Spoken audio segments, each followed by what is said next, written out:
예, 오늘 주시는 하나님의 말씀은 베드로후서 3장 3절부터 12절입니다. 베드로후서 3장 3절부터 12절 제가 봉독하도록 하겠습니다. 먼저 이것을 알지니 말세에 기롱하는 자들이 와서 자기의 정력을 쫓아 행하며 기롱하여 가로되 주의 강림하신다는 약속이 어디 있느뇨? 조상들이 잔후로부터 만물이 처음 창조할 때와 같이 그냥 있다 하니 이는 하늘이 옛적부터 있는 것과 땅이 물에서 나와 물로 성립한 것도 하나님의 말씀으로 된 것을 저희가 불어 잊으려 함이로다. 이로 말미암아 그때 세상은 물의 넘침으로 멸망하였으되 이제 하늘과 땅은 그 동일한 말씀으로 불사르기 위하여 간수하신 바 되어 경건치 아니한 사람들의 심판과 멸망의 날까지 보존하여 두신 것이니라. 사랑하는 자들아, 주께는 하루가 천년 같고 천년이 하루 같은 이 한 가지를 잊지 말라. 주의 약속은 어떤 이에 더디다고 생각하는 것 같이 더딘 것이 아니라 오직 너희를 대하여 오래 참으사 아무도 멸망치 않고 다 회개하기에 이르기를 원하시느니라. 그러나 주의 날이 도적같이 오리니 그날에는 하늘이 큰 소리로 떠나가고 체질이 뜨거운 불에 풀어지고 땅과 그 중에 있는 모든 일이 드러나리로다. 이 모든 것이 이렇게 풀어지리니 너희가 어떠한 사람이 되어야 마땅하뇨? 거룩한 행실과 경건함으로 하나님의 날이 임하기를 바라보고 간절히 사모하라. 우리 주님의 말씀입니다. 주님께 감사드립니다. 여러분, 오늘은 우리가 잃어버린 것 6번째 시간으로 마라나타 또는 마란아타에 대해서 저희가 공부하도록 하겠습니다. 이 두 단어가 어떻게 다른지 이따가 설교 중에 제가 또 설명드리도록 하겠습니다. 여러분, 요즘에 캘리포니아는 산불이 나와서 참 힘들었죠.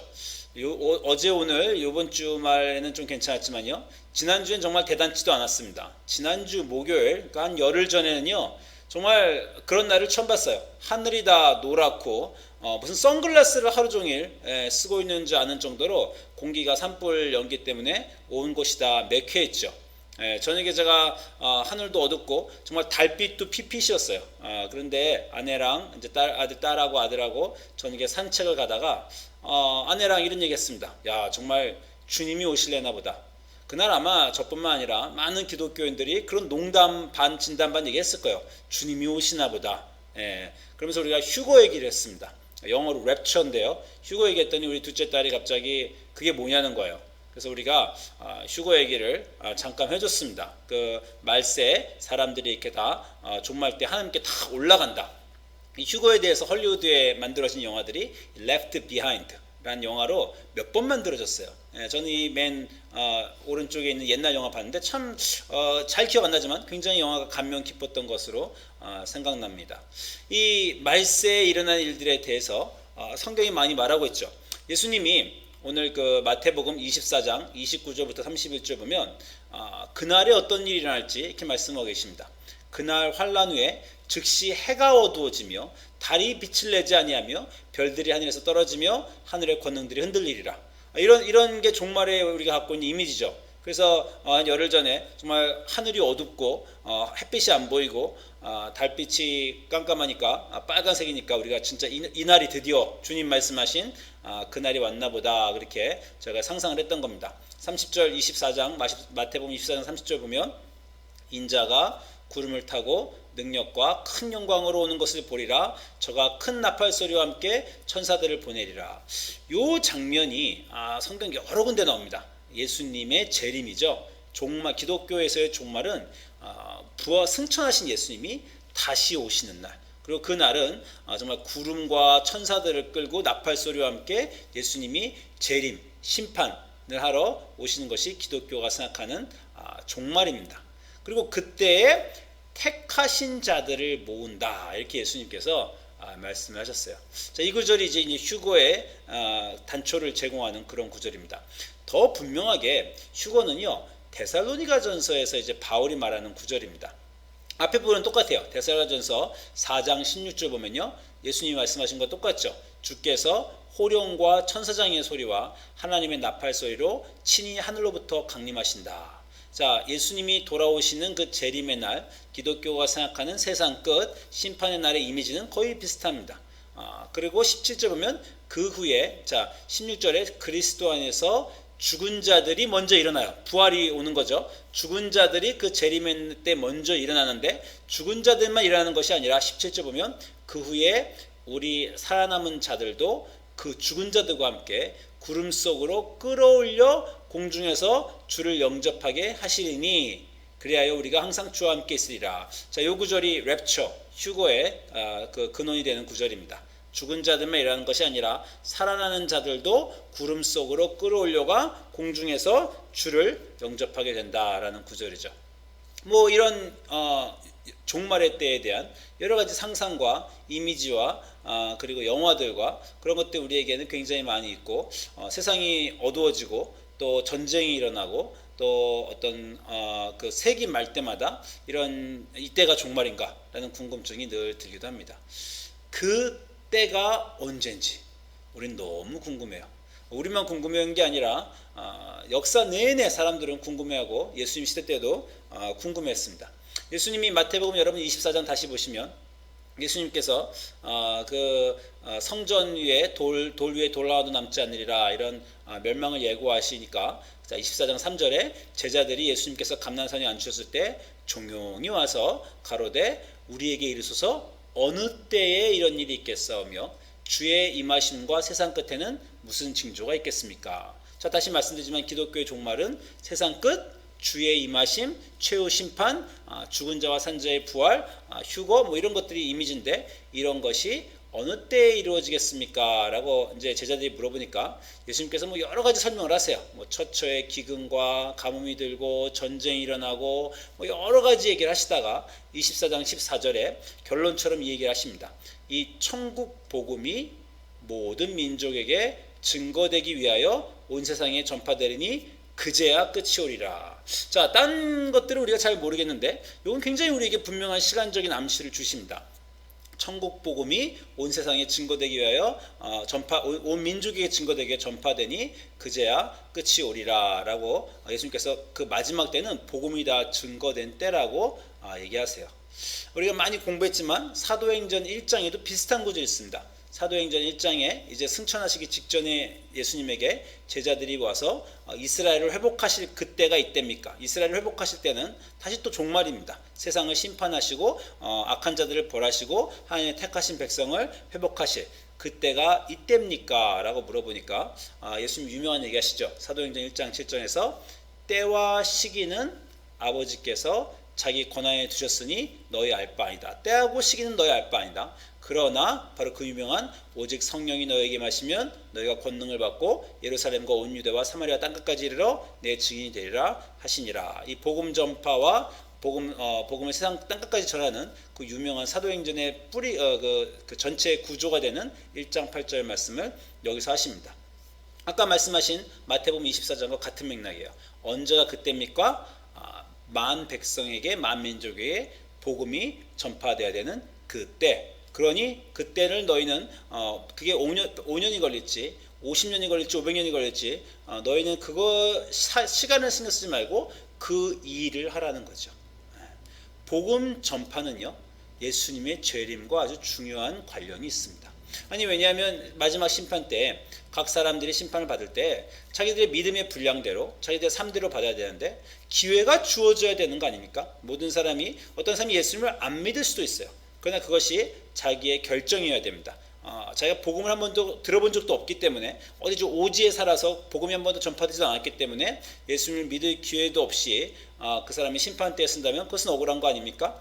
그러니까 최후 심판의 의인과 악인 그리고 믿는 자와 믿지 않는 자를 가르기 위해서 복음은 먼저 모든 사람에게 전파되어야 한다는 거예요. 우리가 선교 여행도 가고 사람들에게 복음을 전하는 것이 중요하고 그것이 구원을 위한 일이라고 생각하지만 복음 전파의 또 하나의 아주 중요한 이유를 여기서 말씀해 주십니다. 여러분 예수님이 세상에 다시 오기를 기다리고 계십니까? 여러분은 종말이라니까 좀 안 좋게 들릴 수 있지만 예수님 다시 오실 그때를 여러분은 기다리고 바라는 분들입니까? 그렇다면 그냥 가만히 기다리고 바라는 것이 아니라 여러분이 복음이 전파되는 일을 하셔야 돼요. 여러분이 복음이 전파되는 일을 하셔서 그 종말의 때를 우리가 만들어 나가는 것입니다. 성령님과 우리 성령님의 기름 부음 받고 보냄을 받은 사람들이 바로 예수님이 이 세상에 오실 때를 만들어가는 사람이다라는 것을 여러분이 마음에 새기시고요. 여러분 복음 전파하시고 선교 가실 때마다 자기가 왜 가는지 그 이유에 대해서 여러분 분명히 아시게 되시기를 바랍니다. 자, 이렇게 사람들이 예수님이 언제 오실지에 대해서 궁금하고 예수님 나름대로 복음이 다 전파돼야만 내가 온다라고 말씀을 분명히 하셨음에도 불구하고요, 초대교회 때는 예수님이 당장 오실 거라는 그 기대감이 아주 팽배했습니다. 많이 들어보셨죠? 특히 이제 예수님이 이렇게 말씀하셨어요.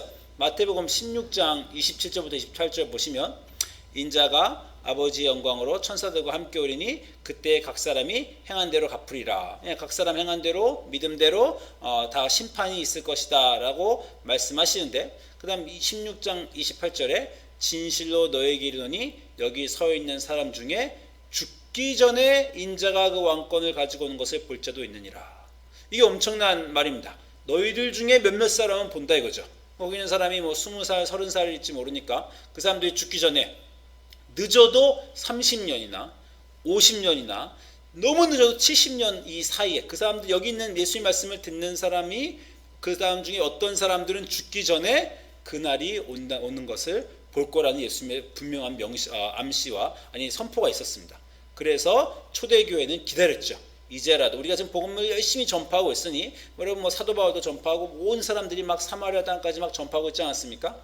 전하고 있으니 우리가 죽기 전에 그날이 오는 것을 볼 자가 있을 것이다 라고 그때 강한 기대감을 사람들이 표시했다는 거죠. 물론 인자가 그 왕권을 가지고 오는 것이 언제인가라는 그 해석은 물론 있을 수 있습니다. 인자가 그 왕권을 가지고 오는 것이 그 종말을 얘기하시는 건지 아니면 뭐 다른 것을 얘기하는 건지, 바로 다음 구절 17장 보면 변화산 사건이 또 있는데, 어떤 사람들은 그 변화산이 벌써 예수님이 왕권을 가지고 오는 어떤 모양이라고 생각하는 사람도 있고, 또 예수님이 십자가에 달렸다 부활하셨을 그때가 또 인자가 왕권을 가지고 오는 것을 가지고 오는 그 순간이라고 해서 그것을 보는 사람을 있다고 예수님 말씀하셨다 이렇게 해석하는 경우도 있습니다. 뭐 여러 가지 해석이 가능하지만, 그럼에도 불구하고 초대교회 기독교인들은 종말이 그땐 박해당하는 시대였으니까, 아주 고생하고 애쓰는 시대였으니까 종말이 언제든 우리에게 올 수 있다, 그렇게 기대하고 있었던 것이에요. 그렇기 때문에 이제 종말이 지연됩니다. 종말이 이제 당장에도 올 것 같은 5년 후나 심지어 몇 달 있으면 올 것 같고 몇 년 있으면 올 것 같은 게 이제 20년, 30년, 40년 지나가게 됩니다. 오늘 읽은 우리가 베드로후서 9절은요, 아마 주후 60년, 70년 이후에, 그러니까 적어도 3, 40년 예수님이 돌아가신 이후에 베드로 인생의 말년에 베드로가 썼을 것이라고 생각해요. 이미 종말의 기대를 가지고 기독교 운동이 멀리 퍼져나갔는데 종말이 오지 않자 이제 그것을 못 믿는 사람들이 나타났다는 겁니다. 오늘 9절 보니까 베드로후서 3장 3절에 베드로가 말합니다. 먼저 이것을 알지니 말세에 조롱하는 자들이 나서 자기의 정력을 쫓아 행하며, 한마디로 마음대로 산다는 거죠. 자기의 인생을 마음대로 살면서, 그러면서 자기의 인생을 마음대로 사는 게 찔리니까, 왜냐하면 사람들이 이제 하나님이 오실 텐데 너 그렇게 살면 어떡하냐 라고 말하는 사람들에게 이 사람들이 비웃으면서 말하기를 주의 강림하신다는 약속이 어디 있느냐. 벌써 주후 3, 40년 후에는 그 예수님의 다시 오신다는 약속을 못 믿는 사람들이 나오고 조롱하기 시작했다는 거죠. 자, 이 사람들의 그 도전이 꽤 그럴듯해요. 조상들이 잔 후로부터 만물이 처음 창조할 때와 같이 다 그냥, 만물이 처음 창조할 때와 같이 다 그냥 있다. 사실 이 사람들이 말한 4절의 이유가 우리가 요즘 종말을 안 믿고 있는 이유 아닙니까? 그게 언제 일어났단 말이냐? 2차 대전 때 일어난 것도 아니고 지난 2000년 동안 단 한 번도 일어나지 않은 일이 이제 와서 2000년 만에 갑자기 일어나겠느냐? 이 사람들은 더 그럴듯하게 만드는 거죠. 태초부터, 천지창조부터 지금까지도 안 일어났는데 뭐 갑자기 그 일이 일어나겠냐라고 이 사람들이 이렇게 도전하고 있는 겁니다. 이 사람들의 근거는 뭡니까? 이성적이죠. 이성과 과학과 경험과 역사를 근거로 이 사람들은 종말이 예수님의 재림이 일어날 것이라는 것을 도전하고 있습니다. 여러분 이 사람들에 대한 이 질문에 대해서 베드로의 대답은 뭡니까? 베드로의 대답은 5절에서 이는 하늘이 옛적부터 있는 것과 땅이 물에서 나와 물로 성립된 것도 하나님의 말씀으로 된 것을 저희가 일부러 잊으려 한다. 자, 베드로의 대답은요 간단합니다. 왜 재림이 일어날 거라고 사람들은 재림이 옅어가지도 아니라는데 이성적으로 과학적으로 경험적으로 생각해봐라 안 일어나겠지. 그럼 베드로의 대답은 하나님이 말씀하셨으니까 일어난다. 이런 간단한 것입니다. 하나님의 말씀으로 천지가 지어지고 하나님의 말씀은 반드시 성취되는 것이기 때문에 예수님이 재림하신다고 말했고 성경이 예수님의 재림과 종말을 말하고 있기 때문에 그러니까 그 일이 일어난다는 거예요. 이 두 가지의 대결을 보이십니까? 한 목소리는 경험과 이성과 그 역사와 그것을 과학을 기반으로 봐라 안 일어났잖아. 기독교인들은요 누가 기독교가 이렇쿵 성경이 저렇쿵 말할 때 그걸 너무 이렇게 설명하려 들고 이해시키려고 들지 않아도 됩니다. 우리는 그냥 선포하면 돼요. 하나님이 그렇게 말씀하셨고 나는 그것을 믿는다. 그게 우리의 대답이에요. 베드로도 그렇게 대답하는 겁니다. 하나님의 말씀으로 세상이 만들어졌는데 그 세상도 하나님의 말씀으로 만들어졌는데 그 하나님의 말씀이 땅에 떨어질 리가 있겠느냐. 하나님이 재림이 예수님이 오신다고 종말이 있다고 말씀하셨다 온다고 하셨다 하나님의 말씀이다. 여러분 그냥 그렇게 선포하십시오. 저 얼마 전에도 어떤 사람이 목사님 제 조카가 새로 교회를 이제 다니려고 하는데 나이도 좀 있고 한데 성경을 예수님 믿어볼까 하는데 안 믿어진다는데 창세기부터 딱 걸려가지고 공룡 얘기도 안 나오고 안 믿어진다는데 목사님 좀 가서 설득 좀 해주세요 이렇게 물어보더라고요. 질문 부탁을 했는데 제가 한 10년 전에는 이런 질문을 받으면 제가 가서 말해보겠습니다 이렇게 자신 있게 말했어요. 제가 공부 많이 했거든요. 과학적으로 이성적으로 어떻게 성경이 말이 되게 역사적으로는 그렇게 써졌지만 이렇게 해석하면 된다라고 제가 많이 설명하는 적이 전에 있었지만 못 믿는데 어떡합니까? 하나님이 믿음을 주셔야죠. 제가 이렇게 얘기했습니다. 굉장히 불성실한 대답으로 들리지 모르지만 정말 그렇습니다. 제가 여태까지 많은 사람을 이성적으로 과학적으로 학문적으로 제가 배운 것으로 성경을 이해시키고 믿게 하게 설명하려고 노력했고 저는 잘했다고 생각하지만 한 번도 성공해 본 적이 없어요. 하나님의 말씀이니까 믿는다 라는 그 전제에서 그것에서 우리가 납득하지 못하면 그 어떤 설명으로도 성경은 믿기 어렵습니다. 성경의 모든 말들은요 하나님의 말씀이니까 믿는 거예요. 여러분 성경을 읽을 때 나는 이 구절은 나한테 make sense예요. 사랑하라 그러시고 사회정의를 위해서 일하라 그러고 그런 건 make sense 하죠. 성경이 좋은 책 같죠. 근데 성경의 어느 부분은 좀 폭력적이거나 좀 culturally based 돼 있거나 아니면 너무 신화적이고 내가 믿지 못한 어떤 부분들이 있습니다. 그럼 사람들은 자기의 이성과 과학과 경험으로 믿지 못하는 부분은 성경에서 경시하는 그런 경향이 있어요. 그러나 성경은 하나님의 말씀입니다. 베드로의 간단한 대답이에요. 종말을 왜 믿어야 되느냐? 하나님 말씀이니까. 천지창조를 왜 믿어야 되느냐? 하나님 말씀이니까. 왜 모세가 바다를 갈랐는가? 하나님 말씀이니까. 우리가 어떻게 거룩함을 연습하고 왜 안식일을 지켜야 하고 왜 어떻게 말씀을 따라야 되는가? 때로는 전혀 말이 안 될 때도 있지만 왜 그런다고요? 하나님 말씀이니까. 여러분 성경이 하나님 말씀을 믿으십니까? 성경의 모든 부분이 하나님의 말씀임을 믿으십니까? 혹시 성경의 어느 부분에 대해서 의심이 든다면 의심은 들 수도 있어요. 그 부분이 이해 안 될 수도 있습니다. 그러나 그 이해 안 되는 것은 어느 날 하나님이 이해시켜 주실 거라고 믿고 이것은 하나님의 말씀이라는 것은 의심해서 안 됩니다. 그러면 하나님의 말씀이 여러분의 마음에 다가오게 될 줄로 믿습니다. 아멘. 그런데 베드로가 물론 설명을 더 해줍니다. 베드로 사도가 하나님의 말씀이니까 반드시 그 재림은 종말은 올 것이다 라고 말씀하면서 그런데 또 설명은 해줘요. 자, 사랑하는 자들아, 사랑하니까 설명해 주는 겁니다. 사랑하는 자들아, 주께는 하루가 1000년 같고 1000년이 하루 같은 이 한 가지를 잊지 마라. 쉽게 말하면 2000년 동안이나 종말이 아니라는데 옅어가지도 아니라는데 갑자기 일어났냐? 하나님 1000년이 하루 같으신 분이니까 한 이틀 정도 3일 정도 기다리셨다가 반드시 주실 것이다 라고 그렇게 생각할 수 있는 거죠. 주의 약속은 어떤 이에 더디다고 생각하는 것처럼 더딘 것이 아니라 오직 너희를 대하여 오래 참으사 아무도 멸망치 않고 다 회개하게 이르기를 원하시니라. 자, 분명한 이유를 또 대줍니다. 지금 재림은 하나님 말씀이니까 반드시 종말이 일어날 것은 믿지만 지금 안 일어나고 있는 이유에 대해서 하나님이 오래 참으사 아무도 멸망치 않고 회개하게 이르시기를 원하시니라 라고 하는 것입니다. 여러분, 종말이 지금 여러분의 삶에 당장 일어나지 않은 것에 대해서, 아직 일어나지 않은 것에 대해서, 오늘도 아니고 내일도 아니고 한 일주일 후도 아닌 것에 대해서 여러분 안도하고 계십니까? 어떻게 살고 계십니까? 여러분이 지금 여러분에게 주신 시간은요, 하루 더 연장하여 주신 그런 시간이에요. 하나님이 지금 여러분을 오래 참고 계십니다. 지금 종말이 여러분의 삶에, 예수님의 재림이 여러분의 삶에, 여러분의 죽음이 아직 찾아오지 않은 건요, 지금도 참고 계신 거예요. 멸망치 않고 우리가 회개하기를 원하시는 것입니다. 기독교에는 매일매일 매순간의 삶의 목적이 분명히 있어요. 오늘은 하루 더 종말과 재림을 연장하여 주신 날입니다. 연장의 이유는 회개하고 돌아오라 라고 하는 것입니다. 제가 몇 년 전에 아주 크게 교통사고를 당해서 정말 죽을 뻔한 적이 있고, 정말 100번 죽어도 가한 그런 교통사고였어요. 그 교통사고를 크게 당한 다음에 매일 아침 침대에서 일어날 때마다 그런 생각을 합니다.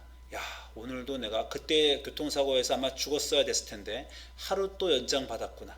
내가 아직도 죽지 않고 삶을 허락하사 또 살게 해주시는구나. 그 삶의 이유는 뭐라고요? 회개하고 주님께 돌아오라고.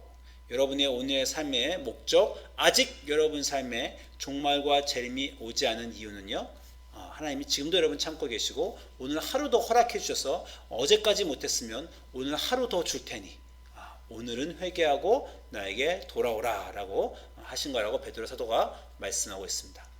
그러나 그렇다고 한두 끝도 없이 참으시진 않는다 라고 또 베드로 사도는 얘기하고 성경 전체가 또 얘기하고 있죠. 그러나 주의 날이, 베드로 3장 10절에, 베드로후서 3장 10절에 주의 날이 도적같이 온다. 오래 참고 계시고 하루하루 연장해 주시고, 그렇지만 너희가 그렇게 또 연장받고 뭐 내일도 연장받겠지, 뭐 한 달, 몇 년, 10년도 연장받겠지? No. 그러나 주의 날이 도적같이 반드시 온다라는 것에 대해서 베드로 사도가 분명히 얘기해 주고 있습니다.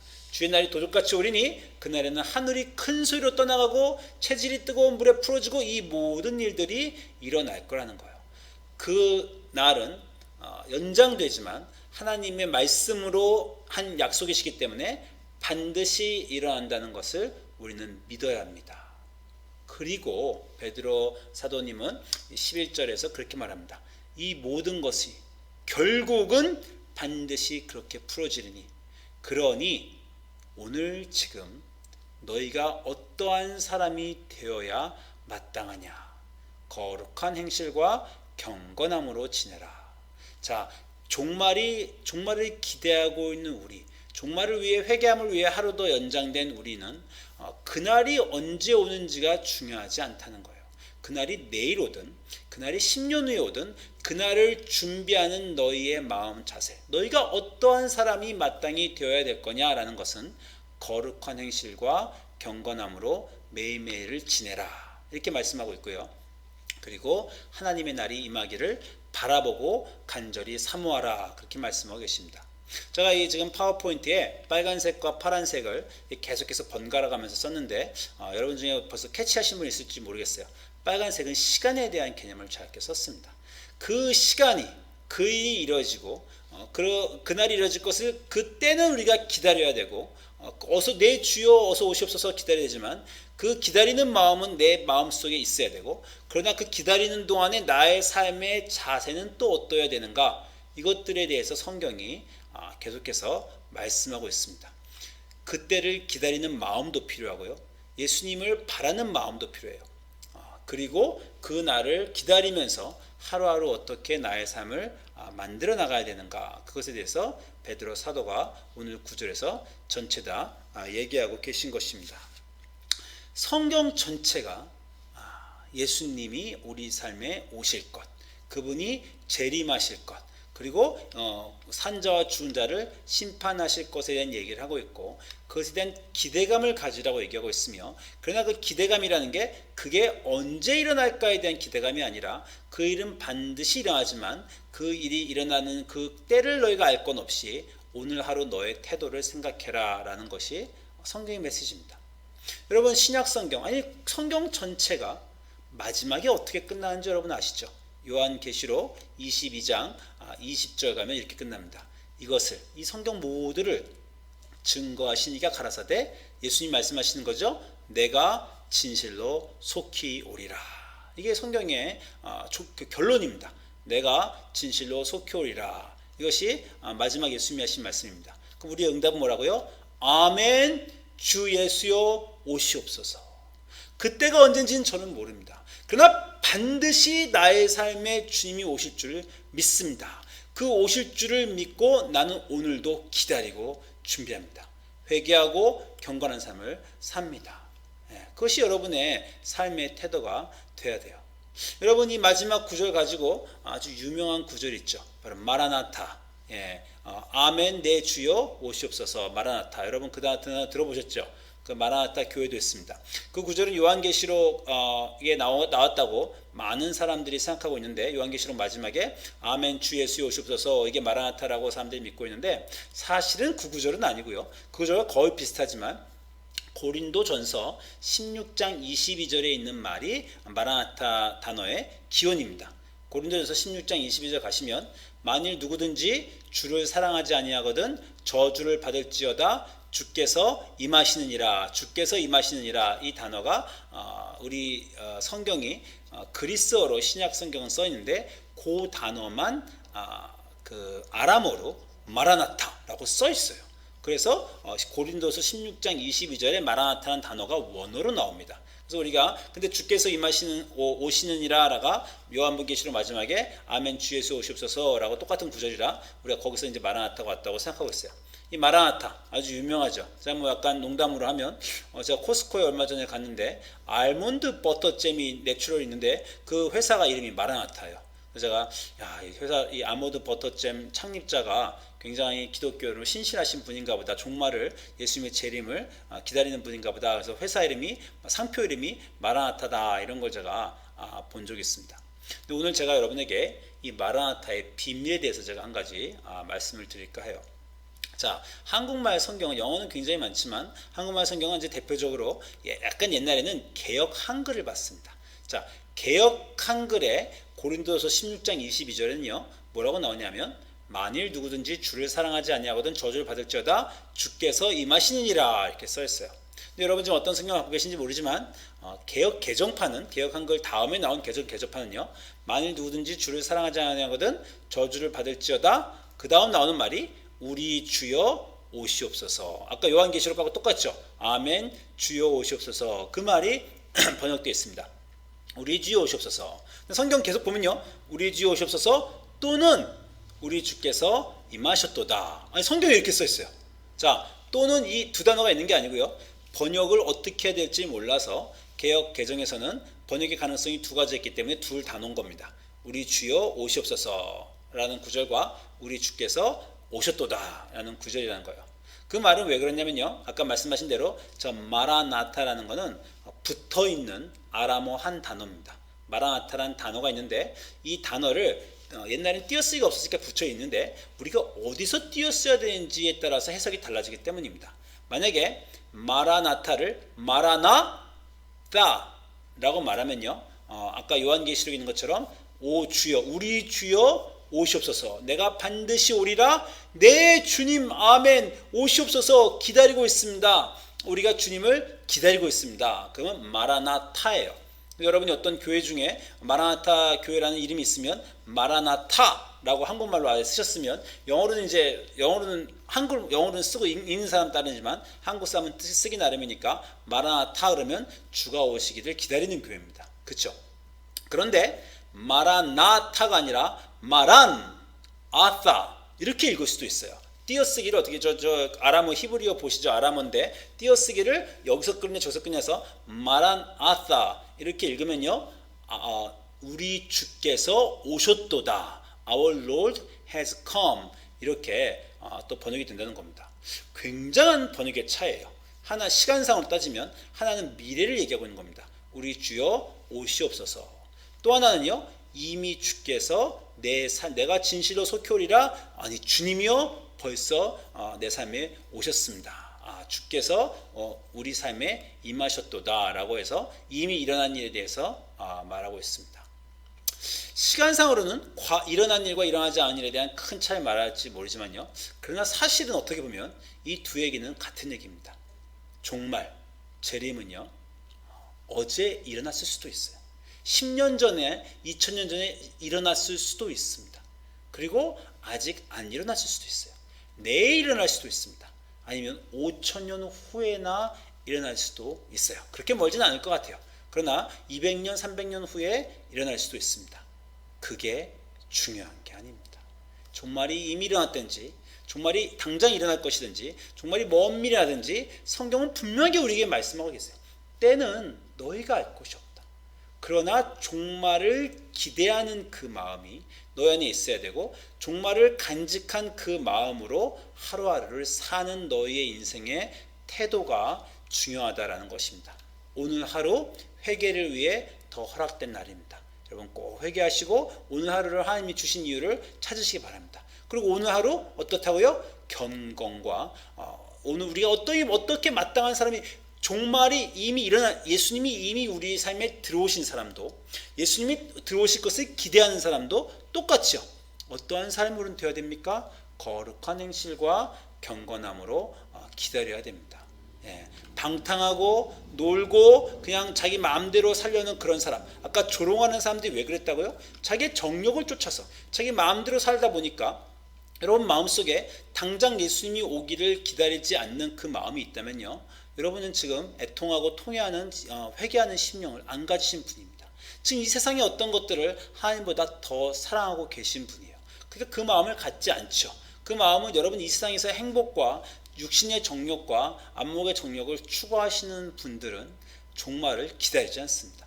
그러나 이 삶이 우리의 삶의 목표가 아니며 나는 정말 내 삶의 이 모든 고통과 어려움 속에서 진정한 구원은 예수님만이 오시는 것으로 알고 있고 예수님이 나의 사랑이며 난 예수님을 기다린다 라고 하는 사람은 마땅히 거룩한 행실과 경건함으로 그날이 임하기를 바라고 간절히 사모한다는 겁니다.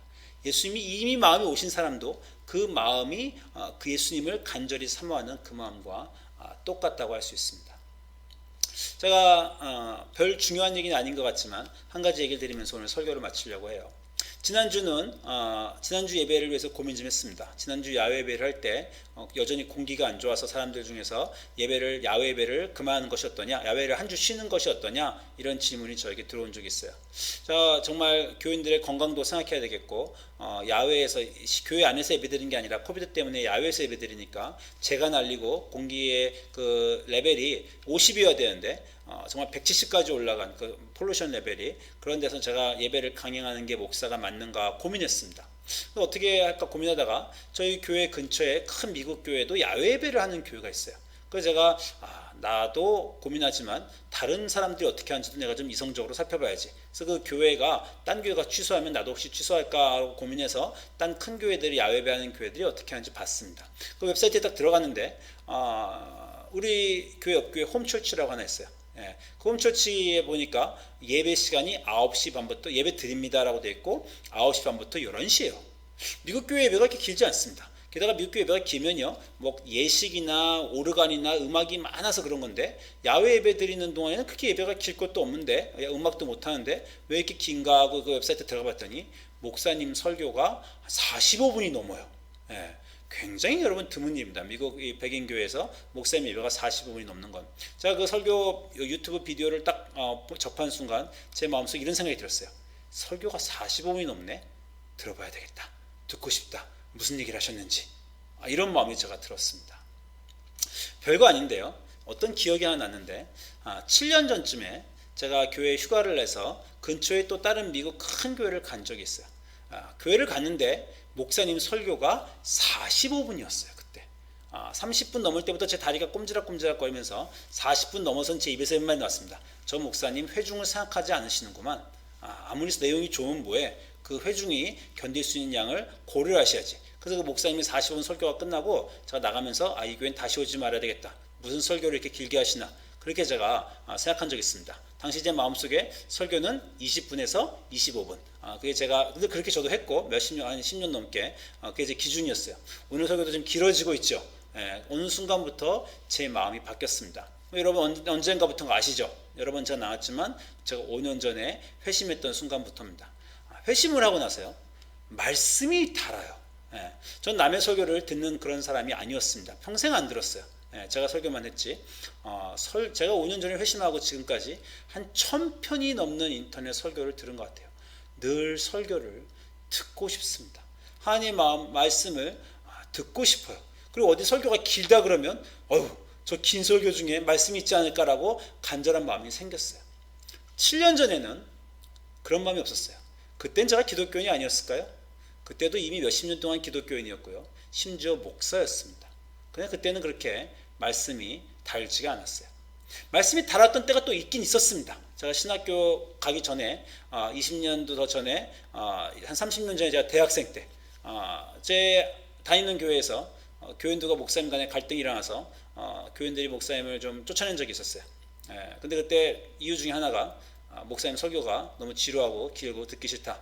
이것도 여러 가지 이유 중에 그것도 있었다고 합니다. 제가 그때 깜짝 놀랐는데 저는 그때 매주 설교가 너무 달았거든요. 대학교 때. 제 인생에 예수님이 오셨던 적이 있었어요. 자, 마라나타, 우리 주께서 내 삶에 임하셨도다 라는 말과 우리 주께서 임하실 거라는 말은 같은 말입니다. 여러분 지금 하나님이 오실 것을 기대하고 있는 사람입니까? 내 주여 정말 오늘 내일 내 삶에 오시옵소서. 그 말은 똑같이 여러분 지금 삶에 하나님이 그 안에 임하신 사람이에요? 항상 그렇지 않습니다. 기독교인이라고 하나님을 경험했다고 그렇지 않습니다. 저도 그런 때가 있었어요. 내 주께서 내게 임하셔서 말씀이 달고 하나님이 그립고 성전에 자꾸 가고 싶고 하나님 생각하면 기분 좋고 그런 젊을 때가 있어서 그렇게 해서 신학교도 갔고 목사도 됐습니다. 그러나 또 그걸 잃어버린 오랜 시간이 있었어요. 10년 넘게 그걸 잃어버리고 설교를 매주 하고 여러 가지 교회 일을 하고 기도를 하면서도 말씀을 읽으면서도 잃어버린 줄도 몰랐어요. 그런데 제가 회심하고 나서 지금 돌아보니까 알겠어요. 7년 전에는 설교 45분이 내용과 상관없이 듣기가 싫었어요. 지금은 45분 1시간 반이면 듣고 싶습니다. 주께서 내 안에 임하신 것에 대한 아주 자그마한 차이입니다. 여러분 성경의 마지막 구절은 이렇게 끝나요. 내 주여 오시옵소서. 또는 내 주께서 이미 내 안에 오셨도다. 여러분은 어떤 사람입니까? 하나님이 여러분 안에 오신 그런 사람입니까? 그렇기 때문에 여러분의 영적 생활과 인생에 변화가 있습니까? 아니면 신앙생활을 벌써 오래 했는데도 늘 똑같고 예수님이 우리 삶에 들어오면요 그냥 교회에 왔다 갔다 되는 게 아닙니다. 내 삶에 변화가 생겨요. 여러분은 예수님이 여러분 삶에 오신 자 또는 오시기를 간절히 기다리는 자인가? 아니면 그냥 교회에 나오는 그런 기독교인인가? 스스로 물어보시기 바랍니다. 스스로 속이시지 않기를 바랍니다. 여러분에게 커다란 영적 경험, 함께 다가가는 날, 매일매일 회개와 말씀과 기도와 간구함으로 여러분이 함께 다가가고 있지 않다면 여러분은요 마라나타를 잃어버리신 분이에요. 마라나타는 내 주여 오시옵소서라는 기대감이고요. 마라나타는 내 주께서 내 삶에 오셨다라는 그런 놀라운 고백인데 여러분 혹시 마라나타도 이미 오래전에 어디선가 잃어버리시고 그냥 매일매일 신앙생활을 습관처럼 매주 하고 계시진 않습니까? 이 코비드 기간 동안에 우리가 잃어버린 것들에 대해서 많이 고민하면서 혹시 마라나타 내 주여 오시옵소서 내 주께서 내게 임하셨도다 나의 삶이 달라졌도다 내가 하루하루가 다르고 내가 보는 세상이 다르고 내가 삶에 어려움이 일어나고 여전히 나는 부족하지만 그러나 나는 내 주님이 오실 것과 그 오시길 바라고 기대하는 것과 내 삶에 오신 것을 믿는다 라는 것을 회복하시는 그러한 시간이 되시기를 주님의 이름으로 축원드립니다.